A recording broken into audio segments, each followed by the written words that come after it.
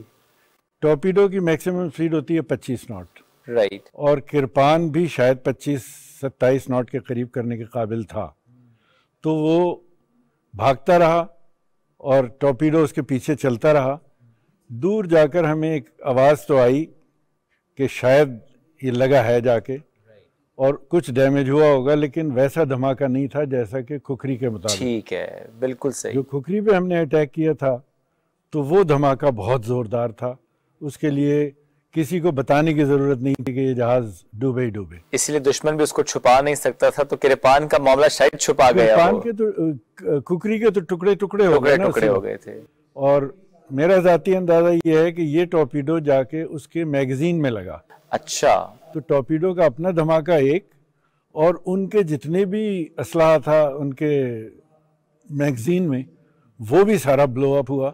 تو جہاز کے ٹکڑے ٹکڑے اڑ گئے. زبردست. اور مشکل سے میرا خیال ہے 2-2.5 منٹ لگے ہوں گے کہ جہاز ڈوب گیا.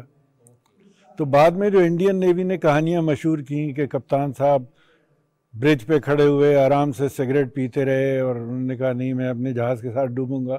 اس بدبخت کو تو ٹائم ہی نہیں ملا ہوگا سوچنے کا کہ یہ ہو کیا گیا. اس سے پیشتر وہ ڈوب ہی چکا تھا. بالکل ایسے. تو یہ ساری کہانیاں جھوٹ ہیں. بالکل ٹھیک ہے. وہ جو 2-2.5 منٹ کے لمحات تھے اس وقت S-131 کے اندر کا ماحول کیا تھا؟ S-131 میں جیسے کہ ہماری قومی کیریکٹر ہے، ایک دم اللہ اکبر کے نعرے وارے بلند ہوئے، لوگوں نے خوب خوشی کا اظہار کرنا شروع کیا. پھر کیپٹن کو فوراً جنرل براڈ کاسٹ کے اوپر آنا پڑا، ساری شپس کمپنی کو ڈانٹنا پڑا کہ چپ ہو جاؤ. اچھا یہ ہوا تھا. یہ شور کی آواز باہر چلی جائے گی اور دشمن ہمارے اوپر نشانہ باندھ سکے گا. تو تب چپ ہوئے لوگ. اوکے. اب ظاہر سر اٹیک کیا آپ لوگوں نے، وہ ماحول ایسا تھا. اب اس میں اٹیک کرنے کے بعد جو واپسی کا سفر ہے اس میں خطرہ بڑھ جاتا ہے. تو وہ جو واپسی کا سفر تھا وہ کیسا رہا؟ کیسے بچا کر پھر واپس آئے؟ اب اگر میں چاہوں تو ہیروئک سٹائل سے کہہ سکتا ہوں کہ جی بڑے انہوں نے حملے کیے یہ وہ، لیکن اگین میرا ذاتی مشاہدہ یہ ہے کہ چونکہ اس قدر خوفزدہ ہے انڈین نیوی پاکستان نیوی سے، ان کو حکم تو ملا تھا کہ اب جا کے سبمرین کو ڈھونڈو. اوکے. تو یہ سبمرین کو ڈھونڈنے کے لیے آتے تھے. جب کبھی ہوائی جہاز سے کانٹیکٹ ملتا تھا اور کانٹیکٹ ان کو بتاتا تھا کہ سبمرین یہاں ہے، تو 3-4 جہاز اکٹھے ہو کے آتے تھے، ایک لائن بنا کے. لائن ابریسٹ فارمیشن ایک ہوتی ہے جس میں سب ایک دوسرے کے سائیڈ میں بالکل ٹھیک ہے براڈ ایریا کور کرتے ہوئے چلتے ہیں. تو یہ لوگ انٹرسٹڈ نہیں تھے کہ سبمرین کی لوکیشن کو ایگزیکٹ پتہ لگا کے اٹیک کریں. اچھا ڈرتے تھے. یہ صرف یہ بتانے کے لیے کہ ہم اٹیک کرائے ہیں، بس اس ایریا کو جنرل ٹھگڑک پلاسٹر کرتے ہوئے ہر 2 منٹ کے بعد پورے ایریا پہ بم گراتے ہوئے اور نکل جاتے. تو وہ کتنا ٹائم تھا، کتنے دنوں پر محیط تھا یہ؟ اب ایگزیکٹ تو مجھے یاد نہیں، لیکن غالباً یہ کوئی سلسلہ چلتا رہا کوئی 4 دن. 4 دن.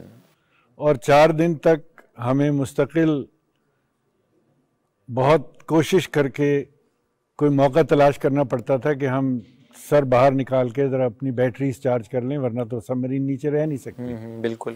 تو جب تھوڑا سا وقفہ ملتا تھا کہ ہوائی جہاز ان کے نہیں ہیں، ڈھونڈ نہیں رہے اور سرفیس شپ دور چلے گئے، تو پھر ہم جلدی بیٹری چارج کر لیا کرتے تھے. اوکے. جب ہم کراچی ایئر فورس کی حدود کے اندر پہنچے ہیں تب ہماری جان چھٹی ہے انڈین نیوی سے. اوکے. کیونکہ اب انہیں خطرہ تھا کہ اس علاقے میں جائیں گے تو پاکستان ایئر فورس ہمیں سنبھال لے گی. زبردست. سر یہ تو ایک واقعہ ظاہر ہے، اس سے پہلے جس سے آپ نے خود بھی ذکر کیا 1965 کا بھی آپ حوالہ دے رہے تھے، اس وقت آپ غازی میں غالباً تعینات تھے، اور ظاہر ہے غازی کی کہانی بھی بڑی پرانی بھی ہے اور بڑی زبردست بھی ہے. یہ جو سب میرین میں آپ کا ٹائم گزرا، تو سب سے یادگار لمحہ کیا تھا، یا کوئی ایسا واقعہ آپ شیئر کرنا چاہیں جو آپ کو ہمیشہ یاد رہتا اور آپ اکثر سناتے بھی ہوں with respect to submarine life؟ یادگار لمحہ تو وہی تھا جب ہم نے کھوکھری پر اٹیک کیا ہے. ٹھیک ہے. کیونکہ جب ہم نے پہلا ٹورپیڈو کرپان کے اوپر کیا تھا تو اس وقت تو آج تک یہ نہیں سمجھ میں آیا کہ وہ ٹورپیڈو ایکسپلوڈ کیوں نہیں ہوا جبکہ عین نشانے پر گیا تھا. تو تھوڑی سی مایوسی تھی کہ ہمارا نشانہ صحیح نہیں لگا یا ٹورپیڈو نہیں ایکسپلوڈ ہوا. لیکن جب دوسرا ٹورپیڈو لگ گیا تو سارے گلے شکوے دور ہو گئے اور وہ میں سمجھتا ہوں کہ ایک مومنٹ آف ٹرائمف تھا, مومنٹ آف گریٹ ہیپینس کہ جو زندگی کا مقصد جیسے پورا ہو گیا ہو. زبردست. اب جب کبھی جاتے ہیں, اگر چکر لگتا ہو کراچی کا, میریٹائم میوزیم جائیں اور وہاں S131 کو دیکھتے ہیں تو کیا ایفیلیشن فیل ہوتی ہے, کیا کنیکٹیویٹی ہوتی ہے ایک دم اس سب میرین کو دیکھنا جو کہ وہاں پر موجود ہے, اور آپ کا ذرا بس پورا ایک ریکال ہو جاتا ہوگا اس سفر جو سب میرین میں آپ کی زندگی کا تھا, اس کریئر کا تھا. ظاہر ہے وہ بڑے جذباتی لمحات ہوتے ہیں, بڑی خوشی ہوتی ہے کیونکہ اسی سب میرین کو بعد میں پھر مجھے خود بھی کمانڈ کرنے کا موقع ملا تھا. ماشاءاللہ. اس کے 8-10 سال کے بعد اس جنگ کے میں خود کمانڈنگ آفیسر اس سب مرین کا رہا تھا, اور ایک بڑا ہی دلچسپ واقعہ جب پچھلی دفعہ جب میرا وہاں جانا ہوا تو ظاہر ہے میں تو ایک سویلین کی حیثیت سے سول کپڑوں میں صرف پرانی یادیں تازہ کر رہا تھا اس در و دیوار کو دیکھ کر. تو وہاں ایک چیف پیٹی آفیسر جو بعد میں ظاہر ہے بہت جونیئر ہوگا, اسے تو نہیں پتہ تھا کہ میں کون ہوں, اس نے مجھے سمجھانا شروع کیا کہ سر یہ فلاں چیز ہے, یہ فلاں چیز ہے. تو مجھے بڑا عجیب سا لگا, تو مسکرا کے میں نے اسے بتایا کہ مجھے یہ سب مت بتاؤ, اس سبمرین کا میں خود کمانڈنگ آفیسر رہا ہوں. And what was his reaction then? وہ بیچارہ بہت خوش ہوا اور بہت اس نے یعنی اس کا بس نہیں چلتا تھا کہ میرے ہاتھ چومتا. تو اس نے کہا ہمارے لیے بڑے اعزاز کی بات ہے کہ آپ یہاں آئے. Such a proud moment it was. It was a proud moment. Yes, it was a proud moment. Great. Sir, overall جب ہم ڈیفنس ڈیپینڈنسی کی بات کرتے ہیں, وہ سب میرین پہ کتنی ڈیپینڈنسی ایک ملک یا فار دیٹ میٹر پاکستان کی ہوتی ہے؟ جب ہم خطے کو دیکھتے ہیں, جب ہم انڈین نیوی کو دیکھتے ہیں, تو پاکستان نیوی یا for that matter armed forces and then submarine, کتنی ڈیپینڈنسی ہے, کتنا اس کی سگنیفیکنٹ رول ہوتا ہے اپنی حفاظت میں؟ جہاں تک پاکستان کا تعلق ہے, جو پہلی سبمرین غازی پاکستان میں لی گئی ہے, اس کے جو محرک تھے, جن کا یہ برین چائلڈ تھا کہ سبمرین لینی چاہیے, اس کی وجہ جہاں تک میں نے سنا ہے وہ یہ ہے کہ انڈین نیوی ہمیشہ تعداد میں ہم سے زیادہ رہی ہے, اور ان کے پاس ایک ایئر کرافٹ کیریئر بھی ہوتا تھا وکرانت نام کا, جس کے اوپر وہ بہت فخر کرتے ہیں, اور اس فخر کو چھپانے کے لیے ہر جنگ میں منہ چھپائے چھپائے پھرتے ہیں کہ یہ اس کو کوئی مار نہ جائے. تو مجھے آج تک سمجھ میں نہیں آیا اس ایئر کرافٹ کیریئر کا فائدہ کیا ہے جب جنگ میں نکالتے ہی نہیں اسے باہر. بہرحال وہ ان کا ایک بڑا قابل فخر پوزیشن ہے. اب پاکستان نیوی کے پاس اتنے وسائل نہیں ہیں کہ ایئر کرافٹ کیریئر افورڈ کر سکے, تو اب ایئر کرافٹ کیریئر کا توڑ یہی ہو سکتا تھا کہ ہم سبمرین رکھیں, کیونکہ سبمرین سے ایئر کرافٹ کیریئر بھی ڈرتا ہے. تو یہ برین چائلڈ جو ہے یہ ایڈمرل A.R. خان کا تھا, جو کہ اس وقت کمانڈر ان چیف تھے پاکستان نیوی کے. تو انہوں نے کہا کہ ہم ایئر کرافٹ کیریئر تو خرید نہیں سکتے ہیں, اس لیے ہم ایک سبمرین لیتے ہیں. اور اس سبمرین کا واقعی خاطر خواہ فائدہ ہوا ہمیں. 65 کی جنگ میں انڈیا کے پاس ایئر کرافٹ کیریئر تو تھا لیکن کوئی سبمرین نہیں تھی. نتیجتاً تمام جنگ کے دوران انڈین نیوی باہر نہیں نکلی, اور انڈین اوشن پورا کا پورا محفوظ رہا. وہ بھی آخر میں جب غازی نے زیادہ ہی وہاں پر گستاخیاں شروع کر دیں تو مجبوراً انہیں اپنی عزت بچانے کے لیے باہر آنا پڑا, اور غازی نے ان پہ پھر اٹیک کیا. یہی کہانی ہمیں دہرانی پڑی 71 کی جنگ میں کہ انڈین نیوی باہر نہیں آتی تھی, پھر جا کے انہیں دکھانا پڑا کہ ہم آئے ہوئے ہیں تمہارے دروازے پر, نکلو باہر. تو پھر باہر نکلے ہیں تو ہم نے ان کو مارا ہے. بالکل صحیح ہے. اور اس کے بعد بھی ہم نے ریسنٹ ٹائمز میں بھی دیکھا کہ جس طرح انڈین سب میرین کوشش کرتی ہے پاکستانی پانیوں میں داخل ہونے کے پھر ہم اسے بھگا دیتے ہیں. ہم ہٹ نہیں کرتے سر, ہم اپنی پیس کی پالیسی کو برقرار رکھتے ہیں.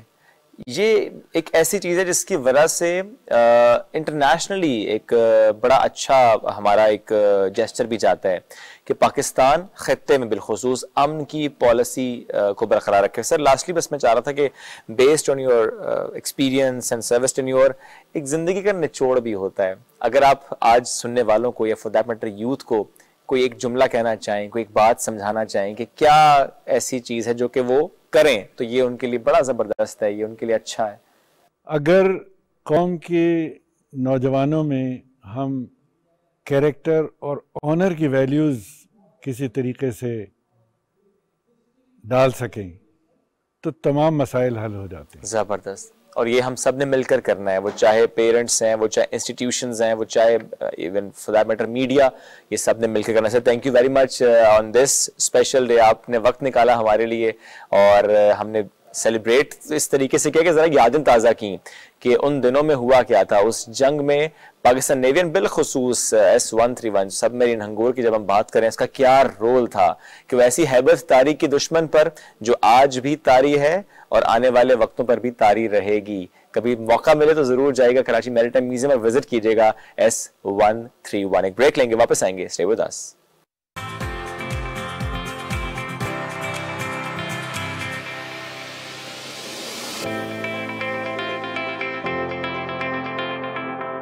KASB K-Trade لایا انویسٹمنٹ کی سہولت تمام پاکستانیوں کے لیے.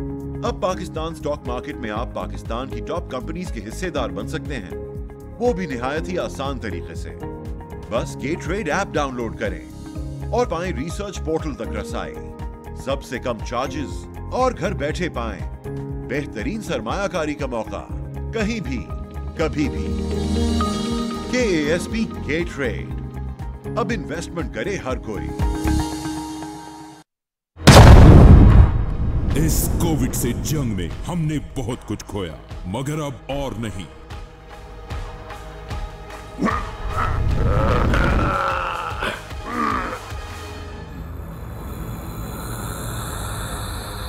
کووڈ ویکسین کی دوسری ڈوز ہی کورونا کا خاتمہ کرے گی. کووڈ ویکسین کی دوسری ڈوز آپ کے نام سے محفوظ ہے, اسے ضائع نہ ہونے دیں. اپنے مقررہ وقت پر کسی بھی قریبی ویکسینیشن سینٹر جا کر ویکسین لگوائیں. پہلی ڈوز لگا کے ڈھیلے نہ پڑ جانا, دوسری ڈوز سے کورونا کو ہرانا. کورونا ویکسینیشن سے متعلق مزید معلومات کے لیے حکومت خیبر پختونخوا کی ہیلپ لائن 1700 پر کال ملائیں.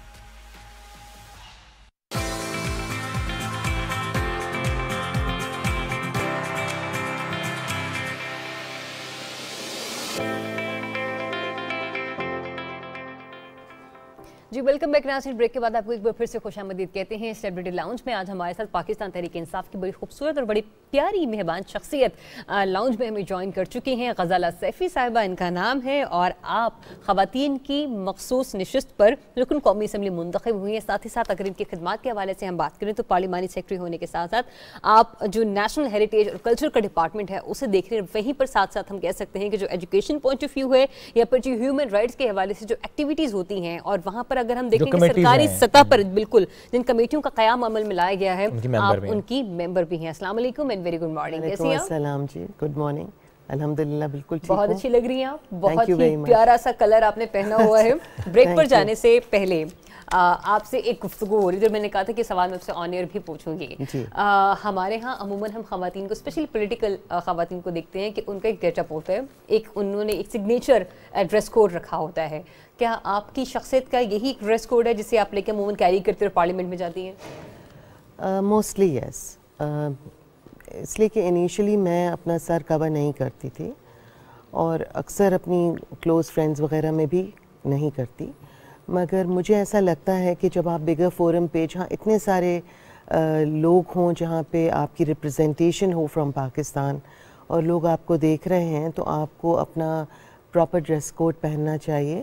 اور اتنے سارے مرد ہوتے ہیں ہمارے یہاں, تو وہ عورتوں کی تعداد بہت کم ہے, تو اچھا لگتا ہے کہ آپ کورڈ ہوں, رسپیکٹڈ ہوں, رسپیکٹیبل لگیں اور آپ جو ہیں وہ ایسا لباس پہنیں جس میں آپ خود اپنے آپ کو اچھی طرح ڈھانپ لیں. زبردست. ایک دہائی ہو گئی ہے آپ کو پالیٹکس میں, یونیورسٹی لیول سے اب ماشاءاللہ آپ پالیٹکس کا حصہ ہیں. پھر جس طرح پالیٹکس کرتے کرتے آج آپ as an M N A represent کریں اپنی پارٹی کو بھی, اور جس طرح زریاب نے بھی کہا کہ آپ ڈفرینٹ کمیٹیز کی ممبر ہیں, تو جو میں ایجوکیشن پر آپ سے جاننا چاہوں گا کہ گرلز ایجوکیشن پر کیا کام ہو رہا ہے. ہم نے یہ تو دیکھا کہ وظیفے جب دیے جا رہے ہیں تو بچیوں کو زیادہ وظیفہ دیا جا رہا ہے, تو girls education out of school جو چلڈرن میں گرلز آتی ہیں اس میں ہم کیا دیکھ رہے ہیں, کتنا کام ہو رہا ہے؟ دیکھیے سب سے زیادہ جو تکلیف دہ بات ہے وہ یہی ہے کہ آؤٹ آف اسکول چلڈرن کے اندر ایک تو ان کی تعداد بہت بڑی, بالکل ان کو ہم نے کیونکہ پرائم منسٹر کا یہ خواب بھی ہے اور یہ ویژن ہے, وہ یہ چاہتے ہیں کہ آؤٹ آف اسکول چلڈرن جو ہیں وہ اسکولز میں آئیں, وہ فارمل ایجوکیشن کا حصہ بنیں اور اس کے بعد پھر وہ ایکسیل کریں, کیونکہ ہماری جو ڈپینڈنسی ہے وہ ہماری یوتھ کے اوپر ہے. دیکھیے اگر ہمارے پاس 52% آبادی خواتین کی ہے, چلیں نہیں مانتے تو 50% تو آبادی ہے خواتین کی, تو اگر ہم 50% آبادی کی خواتین کو کسی طرح سے بھی نگلیکٹ نہیں کر سکتے, اور جیسے ہی آپ ایک گرل چائلڈ کو ایجوکیٹ کرتے ہیں آپ ایک معاشرے کو ایجوکیٹ کرتے ہیں, کیونکہ عورت کے اندر اللہ تعالیٰ نے صلاحیت رکھی ہے کہ وہ نہ صرف یہ کہ اپنے گھر کو بہتر بناتی ہے بٹ کہ اپنے ماحول کو بھی بہتر بناتی ہے, اور اس سے جو ملنے جلنے والے لوگ ہوتے ہیں یا خواتین ہوتی ہیں یا بچے ہوتے ہیں وہ انسپائر ہوتے ہیں. So women are mostly a source of inspiration for a lot of people. So if we have a large population of youth which is 70% اور پھر ہمارے پاس ایک آدھی آبادی جو ہے خواتین کی ہے, تو یقیناً اس 70% یوتھ کے اندر بھی ہماری 50% تو خواتین ہوں گی. بالکل. تو اگر ہم ویسے تو تمام پاپولیشن کو چاہے وہ مرد ہوں یا عورت یہ ترغیب دینے کی ضرورت ہے کہ تعلیم حاصل کریں اور کوشش ہو رہی ہے, مگر گرل چائلڈ کو ایجوکیشن دینے کے لیے زیادہ بات چیت ہونی چاہیے, اور میں سمجھتی ہوں میڈیا ایک اہم رول ادا کر سکتا ہے. پارلیمنٹ تو اپنا کام کرے گا ہی اور کر رہا ہے, مگر میڈیا کو بھی یہ رول ادا کرنا چاہیے کہ گرل چائلڈ ایجوکیشن کے اوپر بات چیت کی جائے, کیونکہ پینڈیمک کے دوران یہ ہوا جب سکولز بند ہوئے تو بہت ساری چھوٹی عمر کی بچیوں کی شادی کر دی گئی, کیونکہ یہ سوچا گیا لڑکیوں کو بوجھ سمجھا جاتا ہے آج بھی معاشرے کے اندر, اور یہ نہیں سمجھا جانا چاہیے کہیں پہ بھی, چاہے کوئی علاقہ بھی ہو ملک کا, دور دراز علاقے بالکل نہیں سمجھنا چاہیے. لڑکی ایک نعمت ہے, بے شک ہے, ایک زحمت نہیں ہے. بات کو اور آپ کا جو بیک گراؤنڈ ہے جس پہ ہم لوگ اداکاری کے حوالے سے بھی بات کر رہے تھے, ابھی پاکستان میں ایک ڈرامہ چل رہا ہے ایک پرائیویٹ ٹی وی چینل پر, اور وہاں پر ہم نے دیکھا کہ کس طرح سے ہماری خواتین کا رجحان اب فوج کی طرف جا رہا ہے. اس معاملے کو تھوڑا سا کرٹیسائز کیا گیا میڈیا انڈسٹری سے ہی اٹھنے والی آوازوں میں, جن میں مرد تھے, احسن خان کا میں نام لوں گی, انہوں نے ایک تھوڑا سا ٹارگٹ کیا اس چیز کو کہ خواتین کا رول جس طرح سے ملٹری میں دکھایا جا رہا ہے اس سے ایسا لگ رہا ہے کہ شاید ہم اپنے مردوں کو ڈی موٹیویٹ کر رہے ہیں. خواتین کے رولز کو اس طرح سے اجاگر اس طرح سے ہائی لائٹ کیا جا رہا ہے کہ شاید جو باقی میل کریکٹرز ہیں ان کو تھوڑا سا ڈیمورلائز کیا جا رہا ہے. بطور عورت جیسے آپ نے کہا کہ گرل ایجوکیشن پہ بھی بات ہونی چاہیے, یہی تو وہ طریقے ہیں کہ جن سے ہم لوگ یہ کہ صرف ہماری فوج میں صرف مرد حضرات کی ضرورت نہیں ہے, ہماری بیٹیاں ہماری بہنیں وہ بھی اس فوج کا ایک بڑا اچھا سپاہی بن کر ملک کو قوم کی خدمت کر سکتی ہیں. دیکھیے میں اس پہ ایڈ کروں گی, ہماری سیکیورٹی فورسز کی بات کرنی چاہیے جس کے اندر پولیس بھی شامل ہے. اب آپ گھروں کے اندر اگر ریڈ ہوتا ہے کوئی وجہ سے تو کیا اچھا لگے گا کہ گھروں کے اندر مرد پولیس والے ریڈ کرنے جائیں؟ اگر ویمن پولیس فورس ہو, اور تھانوں کے اندر جو ہم بات کر رہے ہیں پولیس ریفارمز کی, اس میں ہم نے یہ بھی کہا ہے کہ ہر تھانے کے اندر ایک ویمن ڈیسک بھی ہونی چاہیے, کیونکہ اگر اگریوڈ پارٹی, اگر جس پہ ظلم ہوا ہے یا جس کے جو شکایت کرنے جا رہا ہے تھانے میں شخص وہ عورت ہے, اگر تو وہ ایک مرد سے کیسے اپنی بپتا کہے اور کیسے اپنی رپورٹ درج کرائے, تو اس کے لیے زیادہ آسان ہوگا کہ وہ ایک عورت کے پاس جائے اور وہ بیٹھی ہو عورت وہاں پر. دیکھیے یہ جو ہمارا جو ایک معاشرہ ہے جس میں خواتین کی عزت ایک ہم پہ فرض ہے, ہمیں بچپن میں بھی لڑکوں کو بھی سکھایا جاتا ہے, فیملی میں بھائیوں کو, کزنس کو, کہ بھائی بہن ہے, کزن ہے, اس سے بدتمیزی نہیں کرنی, تم نے ایسے بات نہیں کرنی. تو ہمارے معاشرے کا حصہ ہے کہ لڑکیوں کی عزت کی جاتی ہے, تو پھر اس کو لے کے ہمیں آگے. اب موبائل ریپیئر والی اگر ایک لڑکی, آج کل آپ دیکھ رہے ہیں ہر لڑکی اپنی سیلفی کھنچاتی ہے, اکیلی بھی کوئی لڑکی بالکل معصوم بھی ہے, اس کا کسی لڑکے سے تعلق نہیں, بٹ اس نے سیلفیاں کھنچائی ہوئی ہیں. فون خراب ہو گیا، اب اسے ٹھیک کرانے جانا ہے، اب وہ ساری سیلفیز جو ہیں وہ کسی لڑکے کے ہاتھ لگ جائیں. اس سے بہتر یہ نہیں ہے کہ موبائل ریپیئر والی لڑکی بیٹھی ہو جو موبائل آپ کا ریپیئر کرتی. ہر چیز کو اگر آپ دیکھیں تو اس کو پازیٹیو وے میں لیجئے. خدا کے واسطے لڑکیوں کی ضرورت ہے ہمیں کہ وہ فوج میں بھی جائیں، وہ پولیس میں بھی جائیں، اور وہ سیاست میں بھی آئیں. اور کیونکہ دیکھیے ایک عورت جو ہے نا وہ جب کہتی ہے کہ میں صرف ایک ہاؤس وائف ہوں، یا کوئی شخص اپنی بیوی کے بارے میں کہتا ہے کہ میری بیوی تو ایک ہاؤس وائف ہے بیچاری، وہ بالکل بیچاری نہیں ہے. وہ اس کو اکنامکس کے بارے میں پتا ہے، اس نے تھوڑے سے پیسوں میں اپنے شوہر کے لیے کھانا کام پہ بھیجنا ہے تاکہ وہ بازار سے خرید کے دے گا تو مہنگا پڑے گا. اس نے اپنے بچوں کی فیس کا انہی پیسوں میں انتظام کرنا ہے، گھر کے بستر صاف رکھنے ہیں. یہ کتنا مشکل کام ہے ایک عورت کے لیے کہ جس کی میاں کی تنخواہ 18 سے 20 ہزار روپے ہو. اور وہ کرتی ہیں. زیادہ تر جو ہمارے ہاں جو لو مڈل کلاس طبقہ ہے وہ ان کے مرد کام کرتے ہیں باہر، اور وہ 12 گھنٹے باہر کام کر کے گھر آتے ہیں تو بے سکون نہیں ہوتے. تو یہ سکون فراہم کرنا، یہ کھانا دینا، یہ گھروں کو صاف رکھنا، یہ بچوں کو اجلا رکھنا، یہ عورتیں کر رہی ہیں. معاشرہ بنتا ہی عورت سے، عورت اور مرد دونوں سے. بالکل معاشرہ نہ صرف عورت سے بنتا ہے نہ صرف مرد سے بنتا ہے، دونوں سے بنتا ہے. لیکن وہ جو کردار ہے، وہ جو تربیت ہے وہ زیادہ عورت پہ عورت کر رہی ہے نا، ایک مرد کی تربیت بھی عورت کر رہی ہے. مگر میں یہ سمجھتی ہوں آج کے دور میں جہاں ہم اتنی ساری دیکھ رہے ہیں مختلف چیزیں ہوتی ہوئی، اور میں یہ سمجھتی ہوں کہ اسلامی معاشرہ اور مشرقی معاشرہ جو ہے وہ آپ کو بہت آسانیاں فراہم کرتا ہے اور بہت کور دیتا ہے آپ لوگوں کو. اور میرے خیال میں ایک پاکستان میں ہوتے ہوئے میں ایک انٹرپرینور بھی رہی ہوں، اور مجھے ایک عورت ہونے کے ناطے مجھے زیادہ آسانیاں ملیں معاشرے میں، اور مجھے کسی نے بری نظر سے نہیں دیکھا، نہ مجھے برا کہا. حالانکہ میں اسی طرح سے تیار ہو کے آفسوں میں بھی گئی ہوں، اپنا کام بھی کیا ہے، لیبر فورس سے بھی انٹریکٹ کیا ہے. تو آپ کو اپنا ڈیمینر جو ہے اپنا خود رکھنا ہوتا ہے ایز اے وومن.